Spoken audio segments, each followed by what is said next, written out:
والصلاة والسلام على أشرف الأنبياء والمرسلين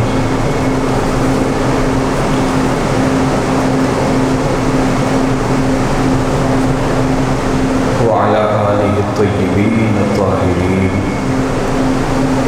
وأصحابه المتقين المخلصين. أما بعد فأعوذ بالله من الشيطان الرجيم. بسم الله الرحمن الرحيم.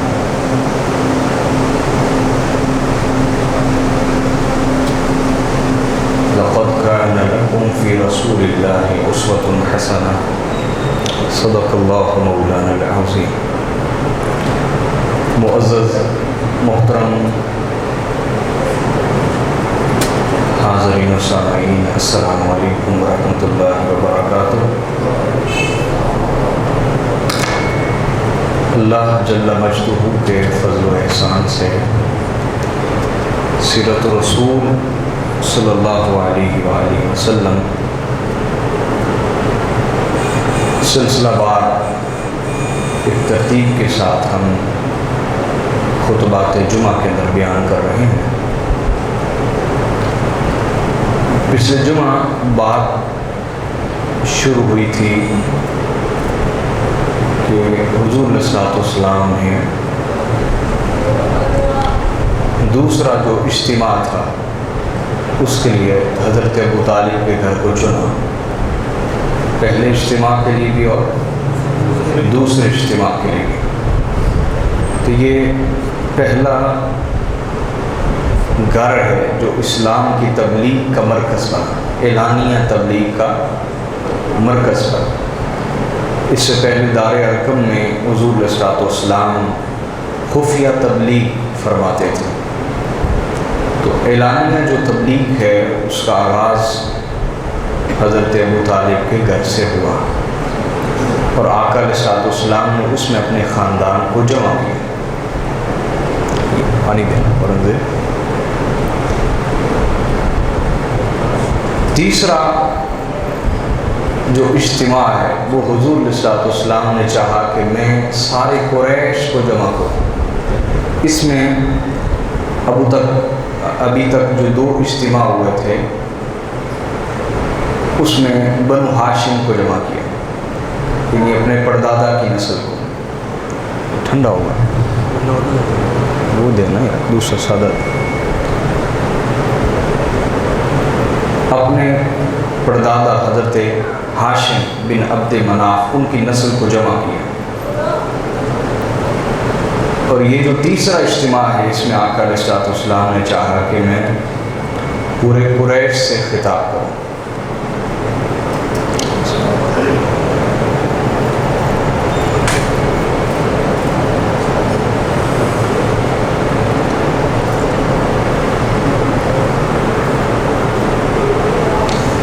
قریش میں کیوں کہا جاتا ہے؟ اس کے بہت سے اسباب حضرت قاضی ثناء اللہ پانی پتی رحمۃ اللہ علیہ نے تفصیل مظہری میں بیان فرمائے ہیں سورۃ قریش کے تحت۔ اس میں ایک معنی میں یہ عرض کر دیتا ہوں کہ یہ ایک مچھلی ہے سمندر میں جو سب سے بڑی ہوتی ہے اور اس کے مقابلے میں دیگر تمام مچھلیوں کی کوئی وقت اور حیثیت نہیں ہوتی۔ وہ سب سے زیادہ طاقتور ہوتی ہے، سب سے زیادہ حجم والی، جسامت والی، ضخامت والی مچھلی ہوتی پورے سمندر میں۔ تو ان کو قریش کیوں کہا جاتا تھا؟ اس مچھلی سے نسبت کی وجہ سے۔ نسبت کوئی خونی نہیں ہے، کردار کے حوالے سے اور اخلاق اور جسامت کے حوالے سے کہ قریش پورے عرب میں طاقتور ترین یہ قبیلہ ہے۔ قریش طاقتور تھے، متحد تھے، ان کے جوڑ کا اور کوئی نہیں تھا ان کے مقابلے کا۔ اور عرب صرف مکہ میں نہیں رہتے تھے، عرب تو ساتھ مضافات میں کئی علاقے بستیاں تھیں، تو ان سب میں یہ مضبوط تھے قریش۔ قریش میں پھر آگے مزید خاندان تھے، جیسے خاندان بنو ہاشم ہے، خاندان عبد الشمس ہے، اور کئی خاندان قریش کے اندر شامل تھے۔ لیکن نبی علیہ الصلوۃ والسلام نے اس لیے ارشاد فرمایا کہ جو خلیفہ ہوگا وہ صرف قریش میں سے ہوگا، خلیفہ صرف اور صرف جو لوگ کہتے ہیں کہ خاندانی نسبت کی کوئی اہمیت نہیں ہے، تو انہیں غور کرنا چاہیے اس حدیث کا معنی کیا کہ حضور نے فرمایا جو خلیفہ ہوگا وہ صرف اور صرف قریش میں سے ہوگا۔ آپ کو معلوم ہونا چاہیے کہ ثقیفہ بنی سعد میں جب انصار نے اپنا الگ سے خلیفہ مقرر کرنا چاہا حضور علیہ السلام کے مثال پر، تو حضرت ابوبکر صدیق رضی اللہ تعالی عنہ نے وہاں جا کے انصار کے خلیفہ بننے سے روکنے کے لیے دلیل یہ پیش کی تھی کہ آپ نے فرمایا، حضور نے ارشاد فرمایا کہ خلیفہ صرف اور صرف قریش میں سے ہوگا، قریش کے باہر سے خلیفہ نہیں ہو سکتا، ورنہ عرب اس کو خلیفہ تسلیم نہیں کریں گے اور مسلمان آپس میں پھوٹ کا شکار ہو جائیں گے اور امت تباہ و برباد ہو جائے گی۔ یہ کیا ہے؟ یہ خاندانی نسبت ہی تو ہے، اور کیا ہے؟ میری بات سمجھ آئی یا نہیں آئی؟ تو کچھ لوگ جو اصل میں خاندان رسالت سے نفرت رکھتے ہیں، بغض رکھتے ہیں، وہ اس طرح کی باتیں کرتے ہیں کہ خاندانی نسبت کی اسلام میں کوئی اہمیت نہیں، کوئی تصور ہی نہیں ہے اسلام کے اندر۔ تو خیر اس پہ درجنوں دلائل ہیں جو کبھی کبھار میں کوئی نہ کوئی نئی دلیل آپ کو دیتا رہتا ہوں۔ پچھلے جمعے بھی بات ہوئی تھی اس پہ، آج میں نے آپ کو ایک نئی دلیل بھی دے دی کہ حضور نے ارشاد فرمایا خلفاء صرف قریش میں سے ہوں گے۔ تو تیسرا اجتماع آقا علیہ السلام نے بلایا کوہ صفا پر، ایک پہاڑ ہے صفا نامی، اس پر آقا علیہ السلام نے بلایا اور یوں آواز دی یا صباحا۔ یہ آواز کب دی جاتی تھی؟ عرب میں اگر کوئی دشمن حملہ آور ہوتا تھا اور کسی کو پتہ چل جاتا تھا کہ دشمن آ رہا ہے تو وہ اپنا گھوڑا دوڑاتا یا اونٹ جو بھی سواری ہوتی دوڑاتا، اور جب اپنے قبیلے کے پاس قریب پہنچ جاتا تو اسے ڈر ہوتا کہ میں پہنچ کے جا کے تفصیل بتاؤں گا، سمجھاؤں گا، اتنے میں کہیں دشمن آ ہی نہ پہنچے، تو وہ دور دور سے چلاتا تھا کہ بچو اپنا کچھ کر لو، دشمن حملہ آور ہے، وہ دور سے پکارنے لگ جاتا تھا اور لوگ چکنا ہو جاتے تھے۔ آقا علیہ السلام نے بھی اس ندا سے پکارا کہ خبردار تم خطرے میں ہو، ہم اس کا عام فہم ترجمہ کر لیں، خبردار تم خطرے میں ہو، تم خطرے میں ہو اے قریش۔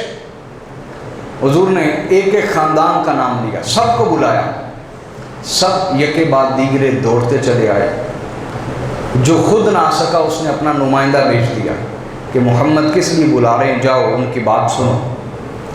جب سب کے سب جمع ہو گئے تو آقا علیہ السلام نے ان سے خطاب فرمایا، حضور نے فرمایا قریش، اگر میں یہ کہوں کہ اس صفا نامی پہاڑ کے پیچھے ایک دشمن فوج ہے جو تم پر حملہ آور ہے، ابھی حملہ کرنے والی ہے، تو کیا تم میری بات مان لو گے؟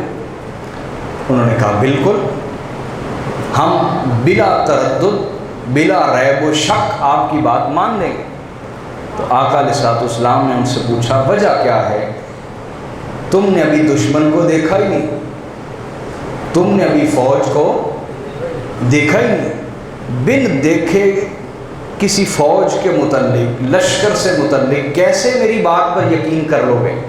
جس چیز کو تم نے ابھی دیکھا ہی نہیں کہ وہ لشکر تم پر حملہ آور ہے، میری بات بن دیکھے کیسے مان لو گے؟ انہوں نے کہا وجہ واضح ہے، ما جربنا علیک الکذب، وجہ یہ ہے کہ ہم نے آج تک آپ کی زبان اقدس سے جھوٹ نکلتا ہوا نہیں سنا۔ ما جربنا علیک الکذب، نہ کوئی آپ نے جھوٹا کام کیا ہے، نہ آج تک جھوٹ بولا ہے، کوئی تجربہ، ما جربنا علیک الکذب، جھوٹ کے حوالے سے کوئی تجربہ آپ کی ذات سے ہمیں نہیں ہوا۔ یہ ترجمہ بنتا ہے ما جربنا علیک الکذب، کسی جھوٹ، کسی دروغگوئی، کسی فریب، کسی بھی حوالے سے، کذب کے حوالے سے، کسی جھوٹ، دروغگوئی، فریب، کذب کے حوالے سے کوئی تجربہ آپ کی ذات سے ہمیں نہیں ہوا، اس لیے ہم آپ کی زبان اقدس پر یقین کریں گے کہ واقعی کوئی دشمن حملہ آور ہے۔ تو آقا علیہ السلام نے فرمایا سنو، پھر غور کرو کہ جو شخص دنیا کے معاملے میں تم سے جھوٹ نہیں بولتا،